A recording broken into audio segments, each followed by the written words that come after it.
Welcome to Stuff You Missed in History Class, a production of iHeartRadio.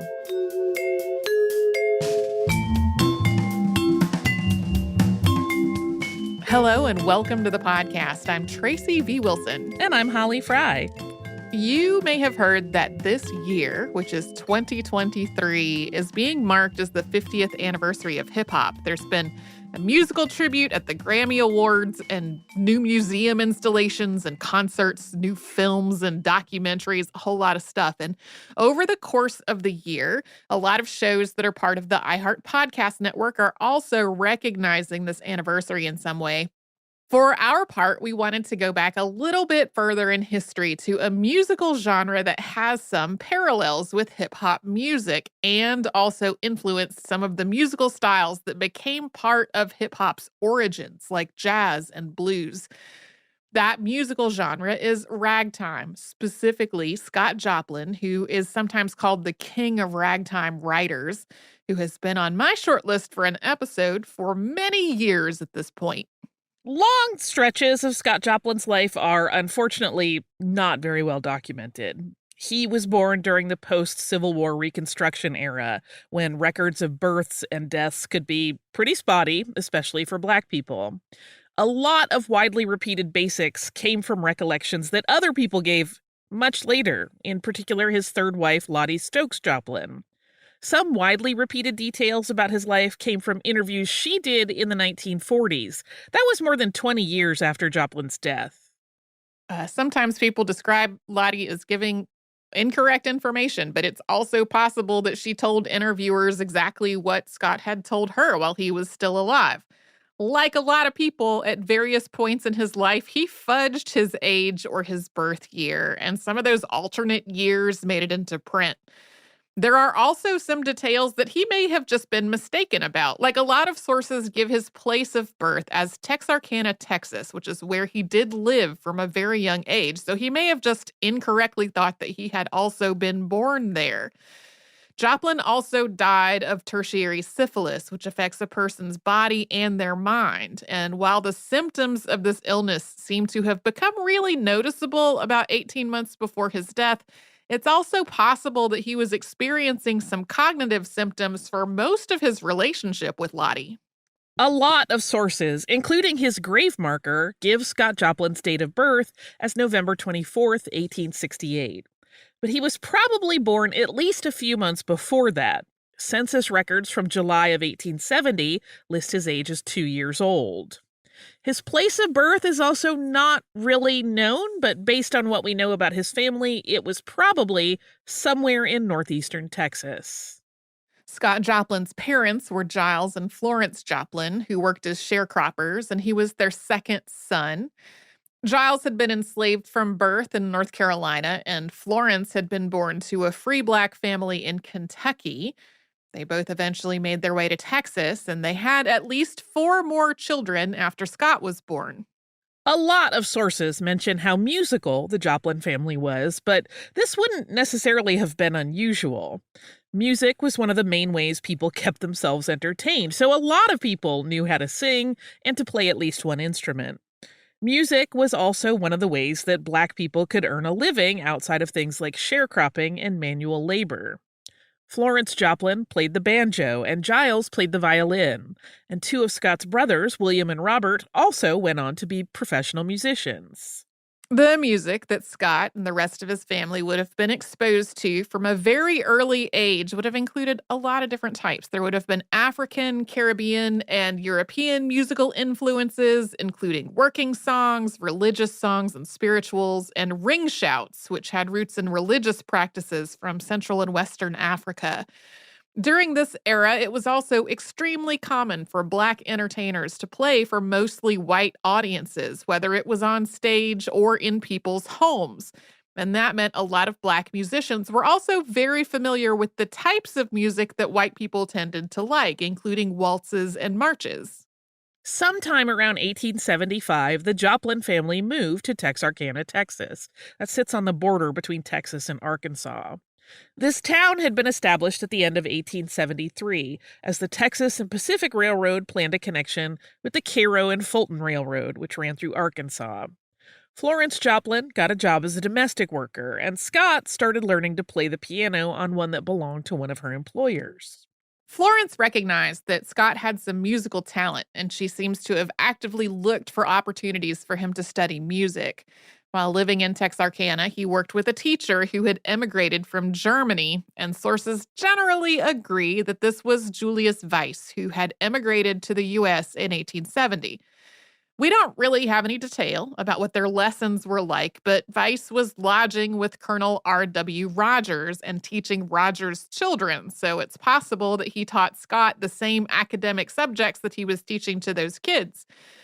At some point, the Joplin family also bought a used piano, and there's some speculation that they bought it from Rogers after he bought his family a new one. A lot of researchers conclude that Weiss taught Joplin the basics of various European musical traditions, including European opera. And it's clear that Weiss had a big influence on Joplin. Joplin talked about sending him money later in life when he heard that he was sick and not doing well financially. But also, in 1889, newspapers reported that a Professor J. Weiss, who had until lately been the president and manager of the Texarkana Savings Bank, had vanished, along with $37,000 in bank funds. Yeah, he's just sort of vanishes from the record, really. It is not totally clear whether Scott Joplin was still living in Texarkana when this happened. Eventually, he started working as a traveling musician, so he was away from town a lot. There's also some evidence that he spent part of his late teens living in Sedalia, Missouri, possibly with a relative. And if that's the case, he may have gone to Lincoln High School, which was that town's segregated high school for Black children. Regardless of exactly when Joplin got there, Sedalia would become a big part of Joplin's life and his development as a musician and composer. Sedalia is southeast of Kansas City and south-southwest of St. Louis, and in the late 1880s, it was surrounded mostly by farmland. It was a railroad hub and a shipping center for the livestock and produce that were raised on all of those farms. So in addition to its year-round community of about 14,000 people, it also had a lot of businesses and entertainment that catered to railroad workers, business people, and other people who passed through the town for work. So that meant a lot of saloons, dance halls, gambling halls, and brothels, which meant there were also a lot of places for performers to play music. And that meant people found a niche supporting those musicians. There were at least 4 different businesses in Sedalia dedicated to selling instruments and music. The town of Sedalia had a contentious relationship with the railroads that made such a big part of its economy and the people and the businesses that those railroads seemed to attract. Part of Main Street was essentially a red light district, and it became so notorious for fighting and other violence that it was nicknamed Battle Row.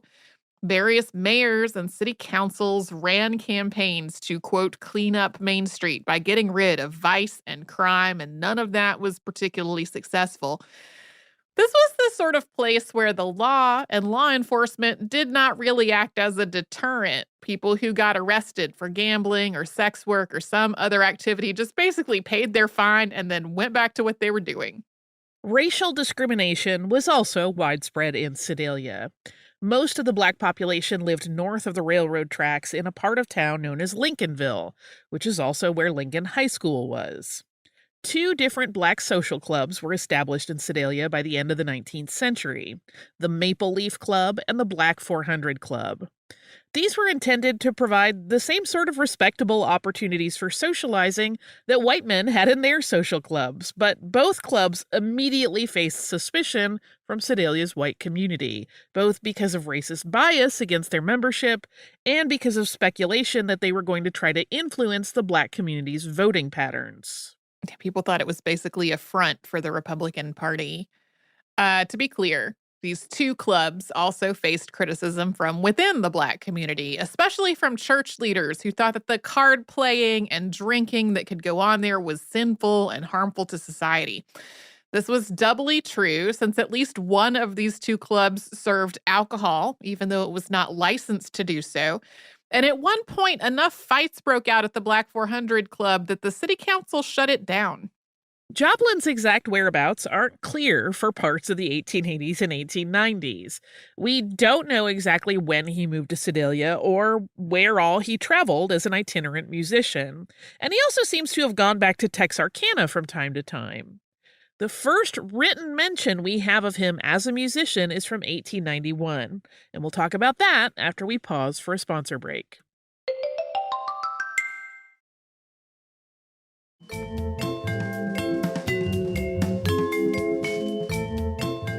Various people who knew Scott Joplin as a young man described him as quiet, smart, with good manners, and very serious, including being very serious about learning and playing music. In addition to dedicating himself to studying and practicing, he also seemed innately talented as a composer.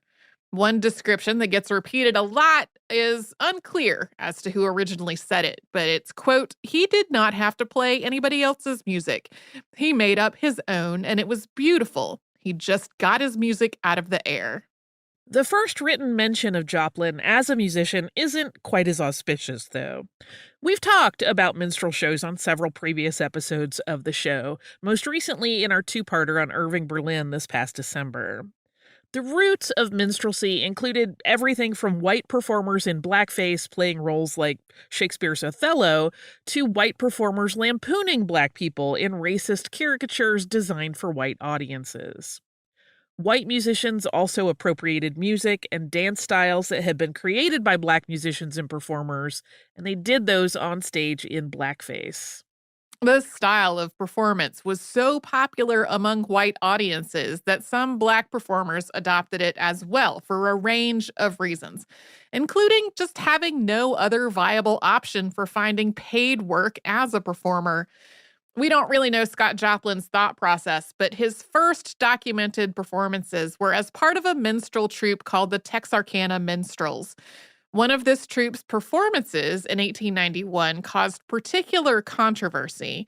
It was at a Confederate Veterans Association reunion, and the performers learned only after signing a contract that the event was being used as a fundraiser to build a memorial for Confederate President Jefferson Davis, who had died in 1889.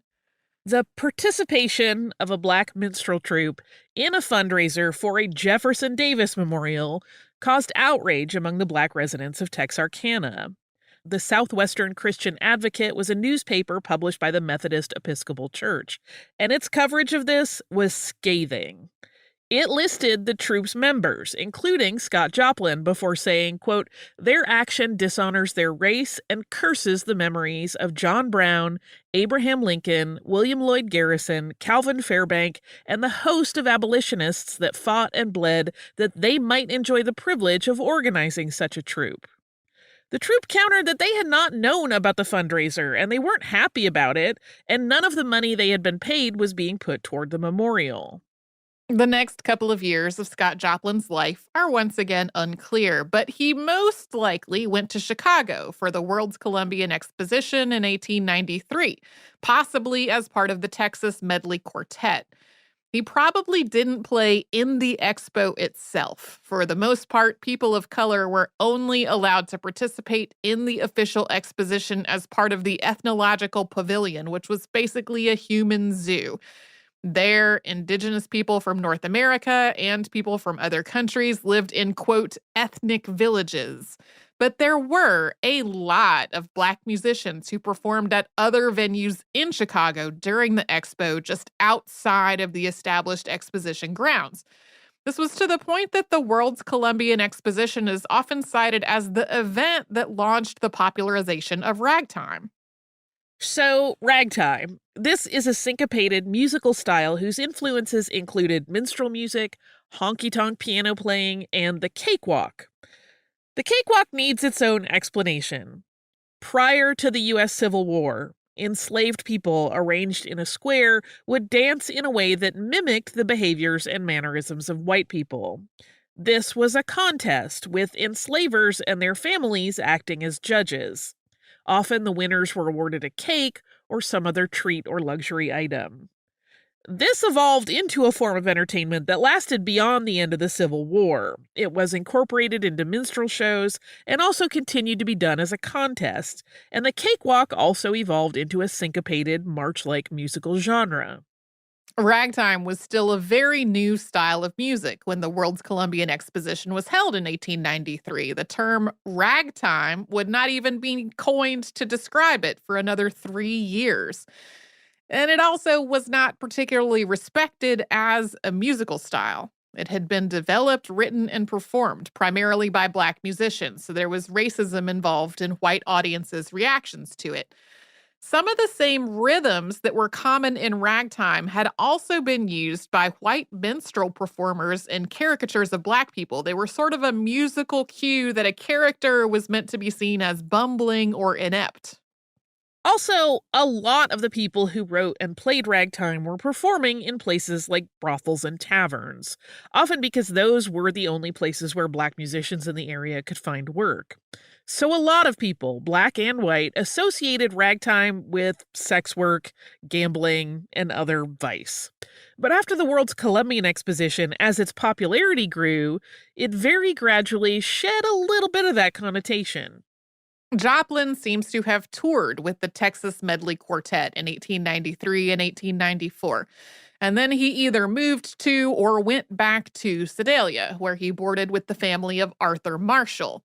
Joplin became Marshall's music teacher, and Marshall, who became a ragtime performer and composer himself, described Joplin this way, quote, "He was kind to all of us musicians that would just, as I say, flock around him, because he was an inspiration to us all.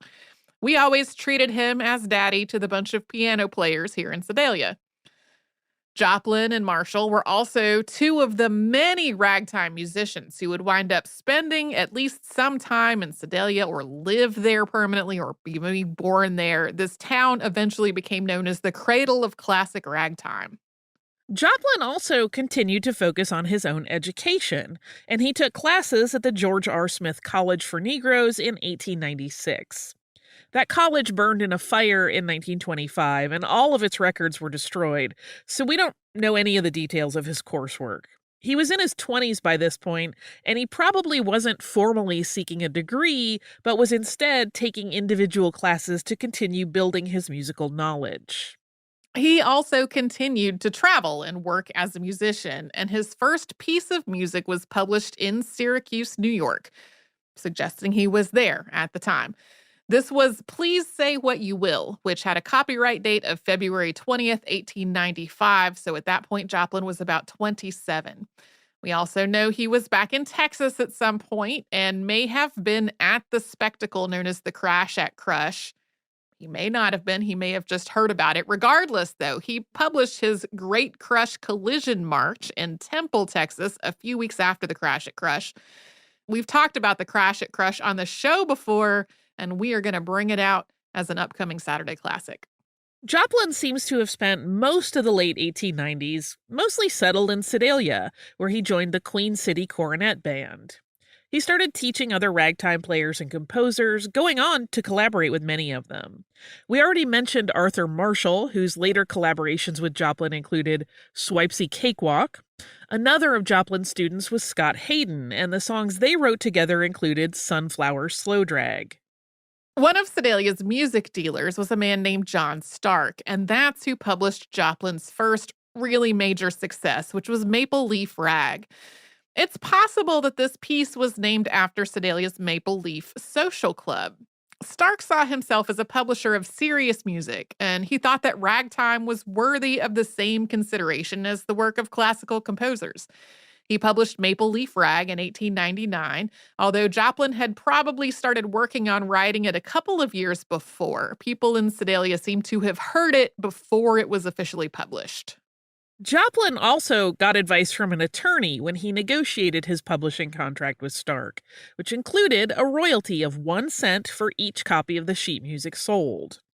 Stark actually had some doubts about this piece of music. He thought it was just too complex to sell well to the general public, and it might even be too complex for its composer.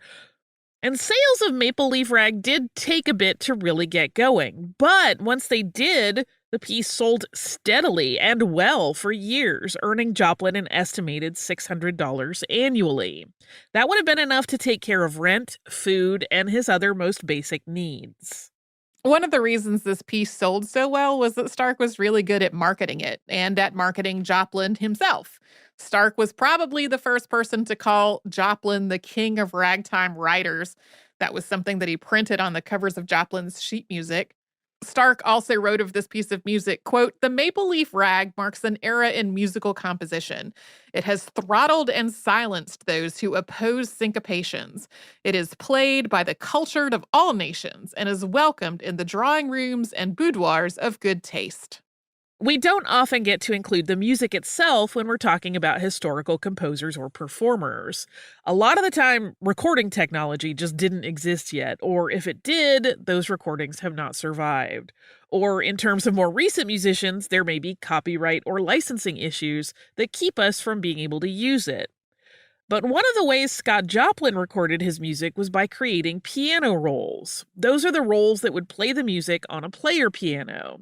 And Joplin made a roll for Maple Leaf Rag in 1916, and we're going to play that now. This was late in life, and he was not playing as well as he did in earlier years, and we're going to talk about that more after a sponsor break.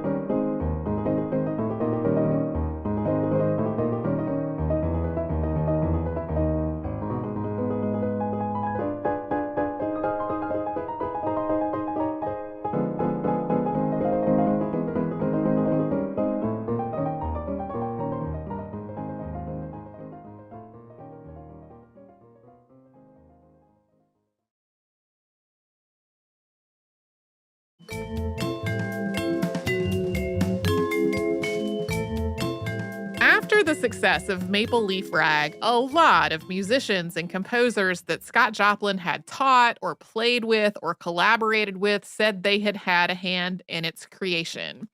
Musicians also started playing and recording it and selling their recordings, and a lot of composers wrote new rags that drew from it really heavily, and Joplin himself also wrote other rags that kind of referred back to it musically. So in addition to being a steady moneymaker for Scott Joplin, Maple Leaf Rag also became a big influence on the genre of ragtime as a whole. In 1900, John Stark moved to St. Louis, Missouri, where he continued to publish and market a lot of Joplin's compositions. That same year, Scott Joplin married Belle Jones Hayden, who was the widow of Joe Hayden, brother of Joplin's student Scott Hayden. The couple had one child together, a daughter who died as a baby. Scott and Belle did not seem to have been very well matched, and their marriage ended sometime shortly after their daughter's death. By this point, Joplin had become well known in Sedalia and was well respected among ragtime musicians and composers and within the Black community more generally. He co-founded the P.D. Hastain Republican Club for Black Republicans. This was named for a former mayor of Sedalia who was white but had made a point of speaking to Black churches and social organizations and of hiring Black officers for Sedalia's police force. Joplin had also started a baseball team. But in 1901, he decided to move to St. Louis as well, although he went back to Sedalia several times after that. As we said earlier, ragtime wasn't entirely respected as a musical genre. Starting in the early 20th century, it was increasingly part of the music of Tin Pan Alley, which we talked about in our episodes on Irving Berlin. That meant a lot more white musicians were incorporating ragtime elements into their music, which were then more widely heard by white audiences. So, ragtime started to lose some of its associations with sex work and gambling. And white audiences who were introduced to it through Tin Pan Alley didn't necessarily know that it was a genre that had been developed mainly by Black performers and composers. But none of this meant that it was being taken seriously as a musical style. It had become thought of as popular music, but not high art. Joplin thought ragtime was worthy of respect as serious music, and he also wanted to make his way into musical genres that already commanded that kind of respect. In 1902, he published a ragtime ballet called The Ragtime Dance. Shortly after that, he published his first opera, The Guest of Honor, which sadly no longer exists. This opera is believed to have been inspired by Booker T. Washington's visit to the White House in 1901. One reason why no copy of this opera survives is that Joplin's efforts to stage it and take it on tour were just plagued with misfortunes. He seems to have filed a copyright application that was lost. He established a drama company, rented a theater, and held rehearsals. But the tour manager disappeared, along with the money that was supposed to be used to pay for the boarding house where the company was staying. The boarding house manager seized everything that the company had to pay the bill, and that included the scripts and the music. In 1904, Joplin published The Cascades, which was named for a series of waterfalls, lagoons, and water features that were constructed for the Louisiana Purchase Exposition. It was another expo. This one was held in St. Louis. That same year, he got married again to a woman named Freddie Alexander. This is the only one of Joplin's marriages that is really documented in terms of something like a marriage license. It's possible that his other two marriages were common law marriages. This wedding took place in the Alexander family home in Little Rock, Arkansas on June 14th, 1904. Afterward, the couple moved to Sedalia, traveling there by train with stops along the way for Joplin to perform. Sadly, Scott and Freddie's marriage lasted only 10 weeks. Shortly after they got back to Sedalia, Freddie became ill and she never recovered. She died of pneumonia on September 10th, 1904, at the age of 20. Joplin seems to have been deeply devoted to her and as attentive as he could be throughout her illness, while also trying to earn money to support the two of them. One newspaper article said of it, quote, "Throughout her sickness, Mr. Joplin has administered to every want." We mentioned earlier that Joplin had returned to Sedalia at various points after moving to St. Louis. He doesn't seem to have gone back again after Freddie died. Maple Leaf Rag was still an incredibly popular piece of music, and pianists had started competing with one another about how fast they could play it. This was part of a greater trend within ragtime. That syncopation in the music can give it a liveliness that can make it seem like it should be played very quickly. This seems to have gotten on Scott Joplin's nerves. He thought a lot of ragtime was musically complex in a way that just got lost if people played it too fast.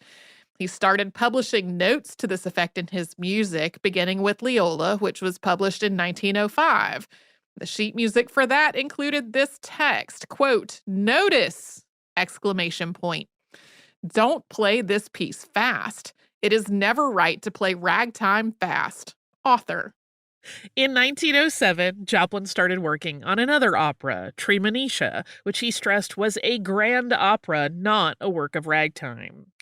This was a 3-act opera set on a plantation in Arkansas in an isolated area that white people had essentially abandoned after the end of the Civil War and the abolition of slavery. Its characters were freed black people, including a couple named Ned and Monisha, who prayed to be able to have a child. And after finding a baby under a tree, they named her Treemonisha. This opera is set when Treemonisha is 18. She's the only educated member of her community. She becomes a teacher and a leader, dispelling their superstitions and reducing the influence of a pastor who is named Parson Altalk. In the end, Treemonisha helps bring her community into a more modern era while still retaining their identity. Some elements in this opera can seem a little jarring today, but at the time, it had a lot in common with the ideas of racial uplift that were promoted by people like W.E.B. Du Bois and Booker T. Washington. Around the same time that he started working on Treemonisha, Joplin moved to New York City, at first living in a boarding house near Tin Pan Alley. In New York, Joplin composed, performed, taught music lessons, and started making piano rolls of his music for player pianos. He became an active member of the Colored Vaudevillian Benevolent Association, a professional and support organization for black performers. He also got married once again, this time to Lottie Stokes. It's not clear exactly when that happened. There are various references to him in newspapers and, minutes of meetings and things like that where one would expect that if he was married, his wife would be there, but like Lottie is not mentioned. It's just a little vague. In 1908, Joplin self-published a pamphlet called School of Ragtime: Six Exercises for Piano. As its name suggests, this was a set of instructions and musical exercises for learning how to play ragtime. In it, he reiterated his distaste for playing unnecessarily quickly. Quote, "We wish to say here that the Joplin ragtime is destroyed by careless or imperfect rendering, and very often good players lose the effect entirely by playing too fast. They are harmonized with the supposition that each note will be played as it is written, as it takes this and also the proper time divisions to complete the sense intended." That same year, Joplin started publishing with Seminary Music, which was a subsidiary established by Ted Snyder, and it shared an office with Ted Snyder Music. If that name sounds familiar, Irving Berlin started working for Ted Snyder around this same time. Joplin finished Treemonisha in 1911 and unsuccessfully started looking for a publisher, and this led to one of Irving Berlin's plagiarism accusations. Joplin submitted Treemonisha to Ted Snyder, and it's possible that Irving Berlin saw it. That same year, Berlin published Alexander's Ragtime Band, and the melody of the verses in that song had some similarities to the melody of a song from Treemonisha called A Real Slow Drag. It was not the exact same tune, and the two songs were written in totally different styles. But there was a series of notes that was similar enough that, according to other people who Joplin knew, he thought that Berlin had copied it. Joplin also reworked part of A Real Slow Drag in 1913, and according to Lottie, this was to make it sound less like Alexander's Ragtime Band. Joplin wasn't able to find a publisher for Treemonisha, and he ultimately ended up self-publishing the score. It was well received in the American Musician and Art Journal, which Joplin had a previous relationship with. He tried to stage a production of the opera in Atlantic City, but it was canceled before it even opened. Parts of it were performed only a couple of times at most during Joplin's lifetime, including once by students from the Martin Smith Music School of Harlem. In 1913, Joplin established Scott Joplin Music Publishing Company with Lottie as co-owner. A year later, he published his last new piece of music. That was Magnetic Rag. That same year, Scott and Lottie moved to Harlem, where he worked as a piano teacher and Lottie operated a boarding house. At some point in his life, possibly before the start of the 20th century, Scott Joplin had contracted syphilis. At this point, syphilis was an incredibly widespread disease and a major public health issue. Syphilis is caused by a bacteria, and antibiotics had not been invented yet. The treatments that did exist involved poisons like mercury and arsenic, so not only did they not cure the disease, but they could also harm the patient. And because syphilis is usually sexually transmitted, it also carried just a lot of stigma. We don't know for sure whether Joplin received any of these treatments for syphilis or whether he was given the blood test that was used to officially diagnose it. That test was introduced in 1909. But based on the descriptions of his condition in his last years of life, he almost certainly developed tertiary syphilis. This is the final stage of the progression of syphilis, and it often involves neurological symptoms, including memory loss, unusual behavior, and difficulty with physical coordination. We mentioned that the piano roll of Maple Leaf Rag that we played earlier was recorded in 1916, and that Joplin was not playing as well as he had earlier in his life, and this is why. In addition to the effects on his skills as a piano player, tertiary syphilis affected Joplin's mental health and cognitive abilities. He started behaving erratically, and he destroyed a lot of his manuscripts, and he had to be hospitalized in mid-January of 1917. He was transferred to a mental institution a month later. Scott Joplin died on April 1st, 1917 at Manhattan State Hospital and was buried in an unmarked pauper's grave at St. Michael's Cemetery in East Elmhurst, Queens. He was about 48 years old. Joplin's death went almost entirely unreported in the media, although it was covered in at least 3 Black newspapers. During his lifetime, Joplin had written more than 100 ragtime pieces, a ballet, and 2 operas. But in spite of Lottie's efforts to continue to promote his work and secure licensing deals and renew the copyrights, everything but Maple Leaf Rag was quickly forgotten. Joplin was even almost erased from work about Black people's contributions to music. In 1936, Alan Locke published The Negro and His Music, in which he referenced Maple Leaf Rag and Palm Leaf Rag and described Joplin as a white performer who deserved, quote, bracketed credit with Negro pioneers. During his life, Joplin had told a lot of musicians and interviewers that people would not appreciate his music until 50 years after his death, and that turned out to be eerily prescient. There was a brief resurgence of ragtime in the 1940s as jazz musicians and musical scholars worked to uncover the roots of that genre. But then there was a second, much greater ragtime revival in the 1970s. During that 1970s revival, 2 different events really brought Joplin's work back into public consciousness. In 1970, classical music label None Such Records published Piano Rags by Scott Joplin, played by pianist Joshua Rifkin.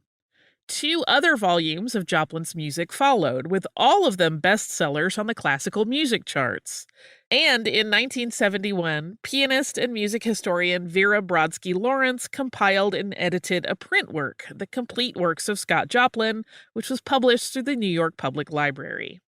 As Joplin's popularity took off in the early 70s, Morehouse College and the Atlanta Symphony Orchestra staged Treemonisha in full for the first time in 1972.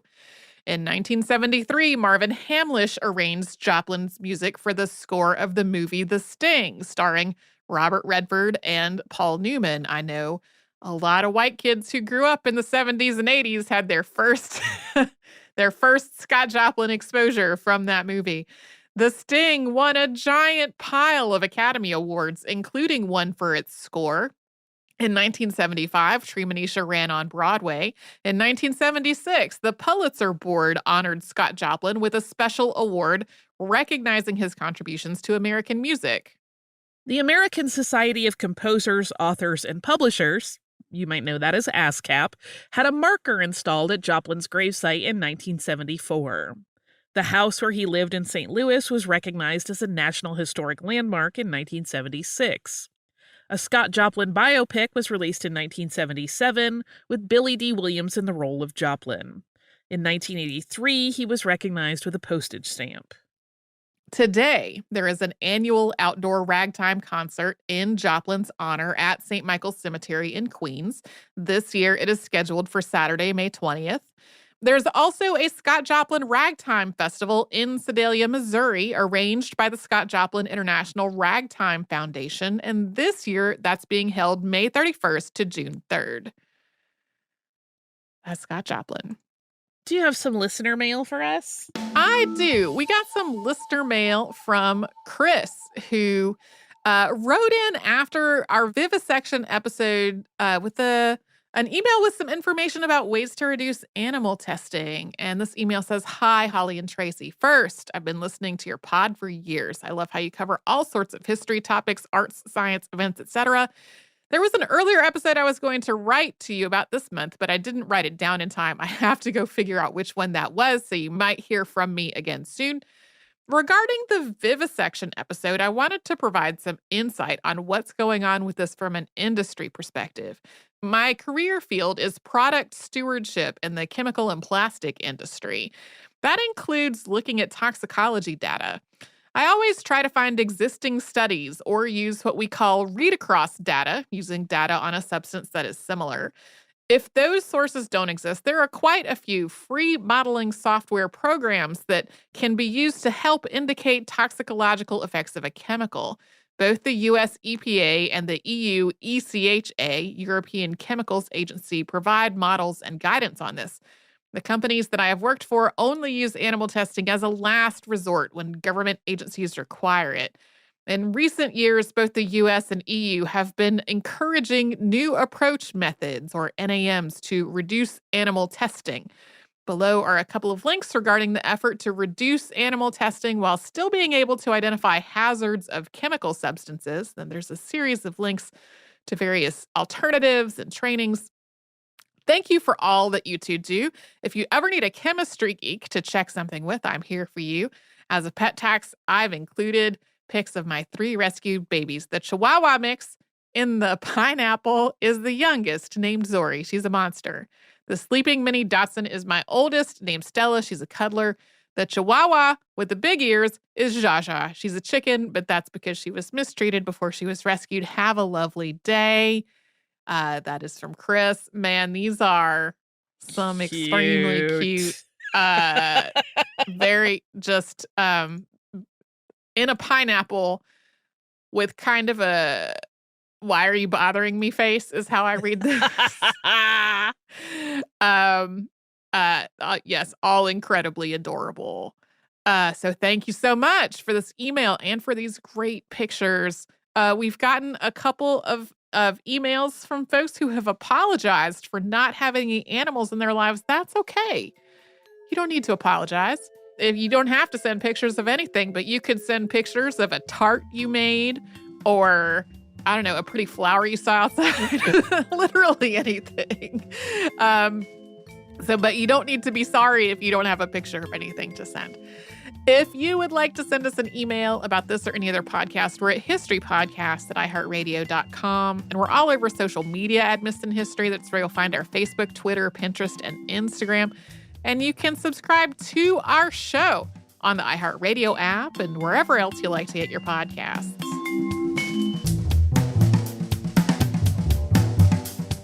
Stuff You Missed in History Class is a production of iHeartRadio. For more podcasts from iHeartRadio, visit the iHeartRadio app, Apple Podcasts, or wherever you listen to your favorite shows.